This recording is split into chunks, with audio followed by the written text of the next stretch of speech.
Hola, hola. No sé si me escucho. ¿Me escucho yo? Sí, Así sí, es, te sí, escuchamos te escucha y perfecto. te presentamos como corresponde. Rodrigo Hernández, No, abogado sí, que nos estaba acompaña. ¿Compartes la frase Yo o no? estoy muy contento, sí. Compártela. Ah, chuta, me dejaron como chaleco mono, pero... No, un poco, no. ¿para qué van a mentir? No, lo que pasa es que digo que generalmente hay frases coloquiales por ahí, por lo general, no es que representen a las profesiones, sino que tienen que ver a veces con los comentarios habituales, los comentarios de repente de cosas coloquiales en realidad. Y por ahí... No voy a rehuir la fama que tienen los abogados, así que solo me queda coincidir hasta cierto punto. Pero Rodrigo, mira, yo sé que estamos escasos de tiempo, pero por ahí también antiguamente se decía, cuando un abogado no ejercía bien su profesión, los abuelitos de nosotros decían, no, si este nomás es un tinterillo. ¿Escuchaste alguna vez esa palabra, no? Un tinterillo, sí. Sí, se usa muchísimo. De hecho, es una forma despectiva para hablar de otro abogado. Cuando a un abogado no le gusta a otro abogado, dice, es un tinterillo. Un tinterillo. Bueno, pues ve cosas coloquiales, Jessica, que... Lo que uno aprende. Yo no sabía que esta entrevista iba a aprender estas cosas. Oye, Rodrigo, en Yo realidad... no sabía que iba a aprender de cocina yendo al matinal. Claro, que el matinal se aprende de todo, se habla de todo, pero en esta oportunidad sabemos que en medio de lo que está sucediendo surgen muchos temas, muchas incógnitas, preguntas que es importante despejar precisamente para nuestros televidentes. Ya en la última oportunidad en que conversábamos hablábamos de los contratos laborales, los contratos de arriendo, un poco de esta situación compleja que se ha presentado dentro de la crisis, pero nos quedó en el tintero un tema también bastante importante y es la situación de los condominios sociales, que sabemos también es necesario abordar y que puedas explicarnos la situación actual y evidentemente también los detalles desde el punto de vista legal. Bueno, sí, nos quedó en el tintero la última vez que nos juntamos lo que ocurre, digamos, con un fenómeno que va a seguir funcionando. O sea, lo importante es entender áreas que tienen que ver, por ejemplo, con el tema de la copropiedad y los condominios, que son situaciones y realidades de las vidas de las personas que no se van a detener porque existe una pandemia. Entonces, no solamente tenemos que pedirle a la gente que sea responsable, porque eso es un llamado, como decía Jessica recién, que es como el fundamental. La gente tiene que comportarse y hay que hacer un esfuerzo por resguardarse y por cuidar a los demás. Pero, además de eso, hay que hacerse cargo de ciertos fenómenos que están asociados a dónde vivo y cómo vivo. O sea, para poder aplicar el quédate en casa, primero tenemos que tener una casa. Y segundo, tenemos que tener ciertas condiciones para poder hacerlo. Recordemos que incluso en los anuncios en que el gobierno y el presidente ha hecho referencia a el explosivo aumento de casos de coronavirus, él mismo lo dice. Esto se debe en parte a que esto partió en sectores un poco más acomodados dentro de la sociedad y luego empezó a aparecer ciertos casos en zonas donde hay mayor vulnerabilidad social, pero también habitacional, y eso significa que el riesgo de contagio se multiplica cuando vivimos en lugares que están mucho más hacinados, en donde hay mucha mayor densidad de personas viviendo en el fondo, y eso explica en gran medida por qué aumenta de un momento a otro, como no solamente en Chile, sino que en la mayoría de los países, la cantidad de contagios producto del tema del coronavirus. Bueno, y en ese sentido, hacerse cargo... Sí, lo que pasa es que un caso evidente de lo que tú estás comentando pasó ayer en las noticias, las manifestaciones con lo de los vecinos del bosque, que estaban precisamente haciendo alusión al hecho de que estaban muy preocupados primero que nada por la falta de alimentación y sobre todo también por el tema del hacinamiento y su condición de vida que los complica en demasiado, lo que tú estás comentando.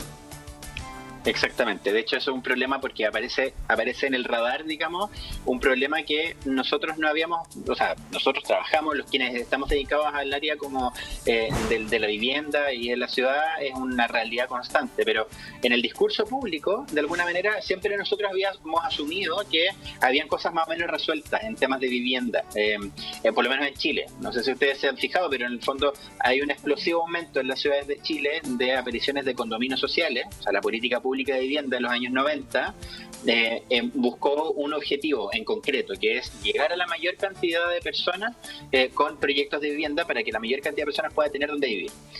No hablamos ahí de calidad todavía, ni tampoco de condiciones de habitabilidad, ni tampoco hablamos de ubicaciones, ni tampoco de redes dentro de la ciudad. Solamente es dónde ponemos un lugar para que la gente viva. Y eso fue generando una ganada, entre comillas, porque más gente accedió a beneficios de vivienda, pero la pérdida es que las condiciones de esa vivienda no eran las adecuadas. Y luego nos encontramos con el terremoto, el 27F, donde hay una especie de explosión de aparición de condominios en Chile, y uno de los lugares en donde más aparece, de hecho, la segunda región de Chile que más se consolida con la aparición de condominios en términos de política pública es el Maule, y en particular la comuna de Constitución. De hecho, después del 27F aparecen más de 30 proyectos habitacionales solamente en el año 2010 en proyecto, calificación o inicio de construcción. Entonces, implica, digamos, que reconocer que la realidad de ciudades como en caso de Constitución y también hoy día Talca no están necesariamente creciendo hacia los extremos solamente, sino que fundamentalmente están creciendo hacia arriba. Entonces eso significa mayor densidad de personas, y eso trae consigo ciertos problemas de los que hay que hacerse cargo. Y así es como hace 2 semanas atrás sesiona la Comisión de Vivienda de la Cámara de Diputados. Nosotros ya hemos estado como fundación invitados a 2 sesiones anteriores a la Comisión del Senado de Vivienda a exponer nuestras opiniones sobre este proyecto de ley, que es la ley que regula la vivienda en condominios, que es la ley de copropiedad inmobiliaria, la 19.537, que empezó a modificarse antes, pero que producto del COVID experimenta varios cambios muy urgentes, digamos.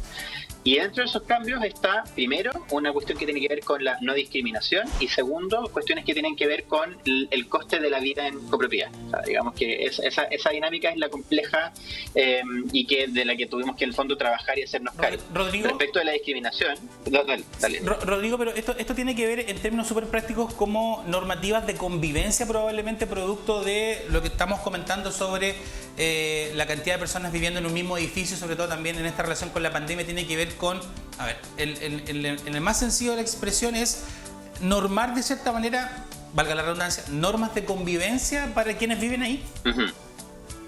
En parte tiene que ver con normas de convivencia, o sea, aparte con temas de norma de convivencia, y es con cuestiones que son básicas, y yo ahí como el tema de llamar la atención sobre algunos elementos que a mí por lo menos me pasa, que no me esperaba encontrarme con realidades que son tan crudas hoy día, digamos en el año 2020, que haya que regular una norma para sancionar actos de discriminación en contra de profesionales de la salud, claro, que hoy día están haciendo primera línea para combatir el virus, es bien fuerte, y la razón de por qué aparece en este proyecto de ley es justamente porque han habido casos de discriminación brutales de copropietarios en contra de sus propios vecinos y vecinas que trabajan como enfermeros o enfermeras o TENS o médicos, en que el solo hecho de combatir el virus lo hace acreedores de una especie de estigma respecto a sus vecinos. Entonces, la primera norma que se discute en esa ley es, y hoy día fue aprobada de hecho, es la prohibición de realizar actos de discriminación en contra de vecinos, lo que no debería ser regulado. O sea, hay otras normas que explican esto fuera de la ley de copropiedad. La necesidad de agregarlo explícitamente demuestra en el fondo que tenemos una realidad de discriminación bien terrible, y eso es respecto a los profesionales de la salud, porque en aquellos condominios en donde se han encontrado casos de coronavirus hay que tener mucho ojo con esa clase de situaciones, y es un llamado que hacemos también a las comunidades que hoy día tienen casos de coronavirus. En el fondo, el tratamiento implica respetar los derechos de privacidad y derechos del paciente, es decir, yo no puedo exponer públicamente a una persona de quien yo tenga antecedentes o sepa que tiene coronavirus u otra condición médica. O sea, eso está prohibido. Lo que yo puedo hacer es trabajarlo dentro del condominio y decir, vecinos y vecinas, tenemos una situación de enfermedad de coronavirus y por lo tanto vamos a tomar ciertas medidas, pero no tengo derecho a dar información ni de ubicación, ni de departamento, ni de persona que esté afectada por el tema, porque justamente se genera esta clase de complejidad. Claro, Rodrigo, y también destacar que en este caso, modificar esta ley, tal como lo comentas, que en realidad ojalá no hubiese tenido que ser necesario, porque eso hubiese sido lo ideal, pero en este caso también llama a el incentivar a que este tipo de situaciones sea denunciada en caso de que existan. Es decir, si alguien sufre de discriminación dentro de su lugar de vivienda, su vivienda en general, pueda denunciarlo. Ya es posible hacerlo. Sí, exactamente. Eso es a través del juez de policía local respectivo. En el caso de Constitución ustedes tienen un juez de policía local. En el caso de Pica, por ejemplo, hay 3 jueces de policía local para poder, como en el fondo, hacerse cargo del tema. Pero fuera de esta modificación que tiene que ver con una cosa que es bien terrible y que no debería ocurrir, como yo les decía, aparecen modificaciones ya como explícitamente asociadas a los problemas económicos de las personas. Claro. Porque el tema de vivir en copropiedad implica que tenemos que pagar gastos comunes. Si no pagamos gastos comunes, podemos... Exactamente, y se nos puede aplicar alguna sanción, como por ejemplo, si yo me atraso 3 meses continuos o discontinuos en el pago de gastos comunes, la ley dice que me pueden cortar la luz, por ejemplo, que siempre ha sido una sanción y es muy grave en el fondo, pero hoy día se presenta un proyecto de ley que tiene como elemento la imposibilidad de cortarle la luz a un copropietario producto del no pago de gastos comunes. ¿Cuál es el problema de la ley? Y nosotros lo planteamos, es que no se trata solamente de bajar montos de gastos comunes o de no aplicar sanciones por no pago de gastos comunes, porque en el fondo una cosa es que no le cobremos a las personas, pero otra cosa es creer que los costos de vivir en comunidad se pagan solos, y es como la clásica, es como alguien lo va a pagar o alguien lo va a resolver. Entonces, si esa medida no está acompañada por otra ley que en definitiva se haga cargo de que los servicios básicos, por ejemplo, a su vez no le corten el agua o la luz a las personas por no pago, como lo sería en un condominio.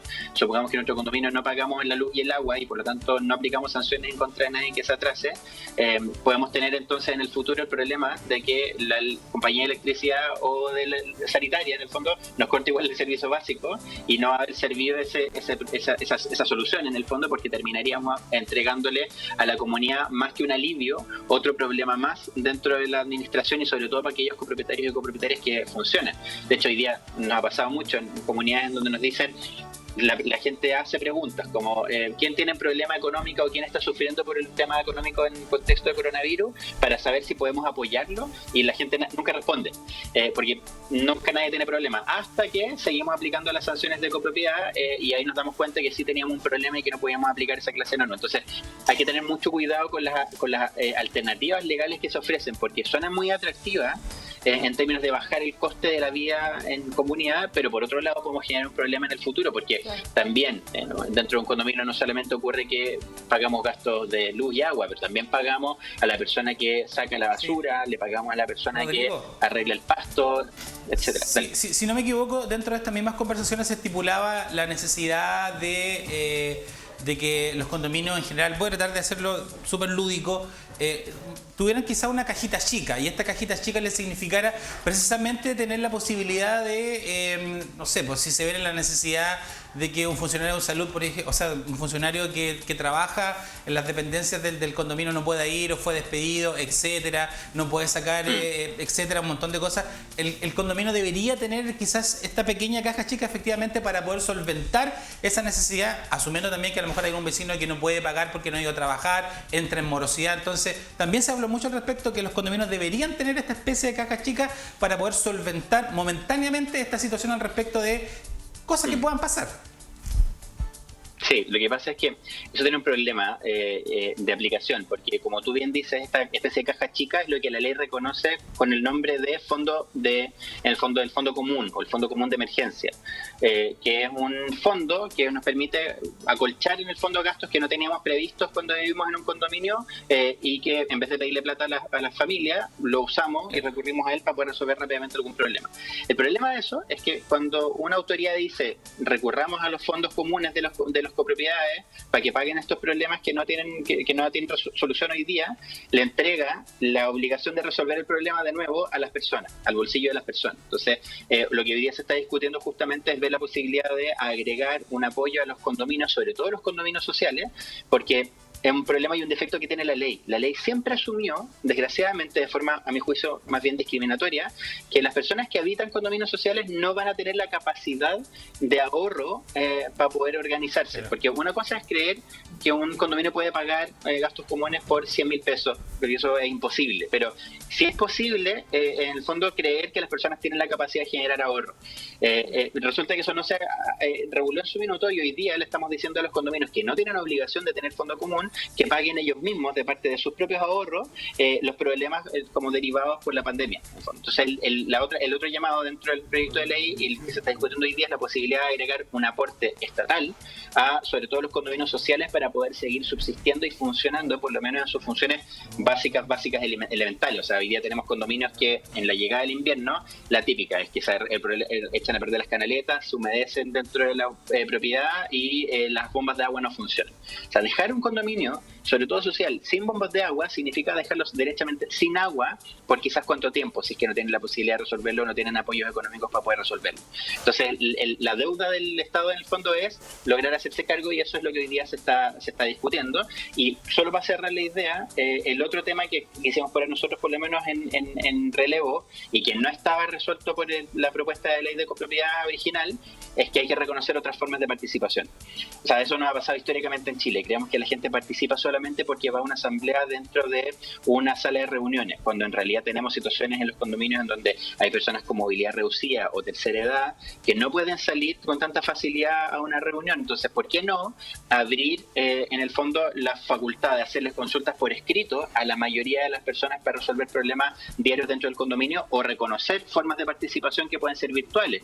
Como por ejemplo, hoy día nosotros estamos conectados, la posibilidad de que las personas no solamente vayan a la asamblea, sino que además se conecten desde el living de su casa cuando no sea posible participar de manera presencial. Sí, me parece fantástico esa situación, porque hoy día la posibilidad de conectarnos, quienes manejan la tecnología, es un punto importante. Tú muy bien lo decías, pero hay esa persona que a lo mejor no se maneja en internet, algún adulto. Es una realidad, eso no. Claro, es que... ¿por qué no? Quizás lo que tú decías me parece fantástico, la opción de decir quienes administran, quienes son quizás parte de la directiva, incluirlos también dentro de todos estos procesos a través de un documento. Ustedes díganos qué es lo que le importa, qué es lo que le interesa, y también se incluye dentro de este proceso, porque efectivamente estamos anexando todas las opiniones que al fin y al cabo son las opiniones que necesitamos para saber qué es lo que opinan o qué quieren los vecinos, al fin y al cabo. Exactamente. Entonces, en el fondo es parte de este paquete de medidas del que yo creo que efectivamente hay que votar y idealmente votar a favor en la medida que benefician a las personas, pero tratando de hacerse cargo de esta clase de situaciones, porque como mencionabas tú, Álvaro, el tema de lo que pasó ayer en el bosque no solo tiene que ver con que hay un problema de ayuda en concreto, es decir, lo que yo recibo de hambre, con lo dramático que eso suena, sino también tiene que ver con cómo aplicamos las políticas públicas que vienen saliendo. Es decir, ser racionales no solamente en este caso, ponte tú a escribir o entregar una canasta familiar. De repente la forma en que se entrega, o sea, el tema de la dignidad hacia las personas no solamente tiene que ver con la respuesta de fondo, sino también con la forma en que se comunica. O sea, el creer que las comunidades hoy día tienen la capacidad de resolver problemas de contingencia a través de sus fondos comunes es creer que en Chile no existen condominios sociales. Y condominios sociales en Chile existen más de 3.600 y que representan un importante porcentaje de la población, y que hoy día no tienen herramientas ni para poder trabajar internamente la copropiedad, ni tampoco para poder financiarse y ser autosustentables, más allá de muy buenas prácticas que muchas veces encontramos y que relevamos, y también por sobre todas las cosas la falta de apoyo para poder capacitarse y desarrollar de manera más técnica y profesional, porque recordemos que una cosa es creer que vamos a encontrar al señor Barriga de la copropiedad del Chavo del Ocho en todos los condominios, cobrando y cumpliendo una función de administrador, o que le vamos a poder pagar a un administrador. Pero en un condominio social eso no es tan fácil, porque un administrador cuesta caro. ¿Por qué no de repente formalizar la fórmula que ya tenemos hoy día, en donde los dirigentes y dirigentes, no sé, yo les doy un ejemplo, hoy día en Vista Hermosa 4, en Constitución, la primera cosa que hace ese condominio cuando ocurre el llamado a cuidarse es actuar por turnos. Las familias se organizaron, sanitizaron todos los espacios, tienen una sala de basura impecable, pero que ya se la quisiera un condominio de alto estándar en Santiago. Entonces, reconocer y relevar esa clase de sabidurías y apoyarlas es vital.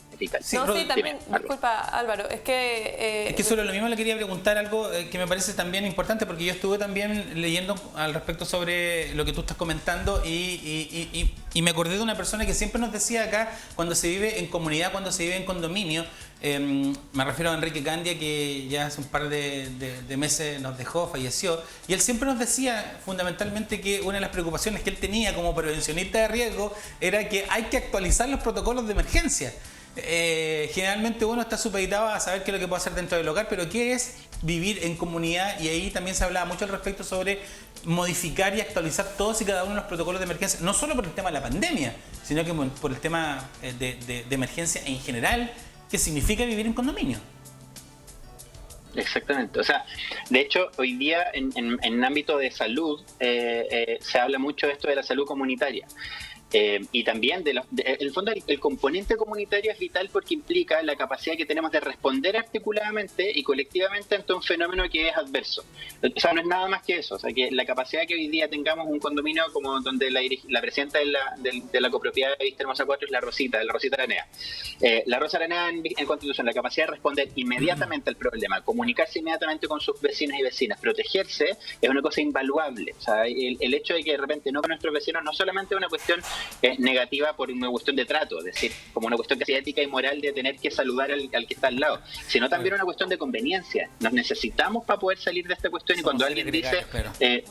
Exacto, y cuando alguien dice es que de esto nos salvamos todos, no puede ser un decir, tiene que ser también una forma efectiva y real de articulación. No es un chiste y tampoco es una cosa bonita que se dice. Efectivamente, si no lo hacemos en conjunto de manera articulada y comunitaria, entonces no vamos a poder encontrar una respuesta a la crisis. No, y también entender que hay realidades que se deben visibilizar, y en medio de todo lo que está sucediendo, el llamado más reiterativo es el de quedarse en casa, pero es bastante paradójico para personas que tienen situaciones bastante precarias en casa que en realidad no les permiten poder cumplir con este tipo de medidas. Muchas veces nos quedamos solamente con lo que tenemos en nuestras narices sin darnos cuenta de que hay realidades de miles de personas en Chile, en este caso, que no tienen las condiciones y que padecen en este momento de la invisibilización de sus casos y quizás la poca ayuda por parte del gobierno. Por eso también es importante volver a destacar, creo, Rodrigo, tal como lo comentabas, quizás lo que se encuentra en la mesa en estos momentos para, en este caso, los condominios sociales, y así despedir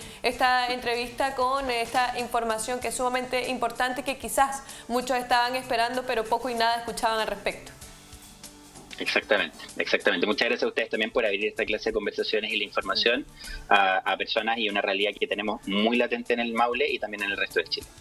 Bien, pues Rodrigo, un abrazo virtual por el momento. Cuando volvamos a los tiempos de paz, te vamos a dejar cordialmente invitado a que te quedes a cocinar aquí con nosotros.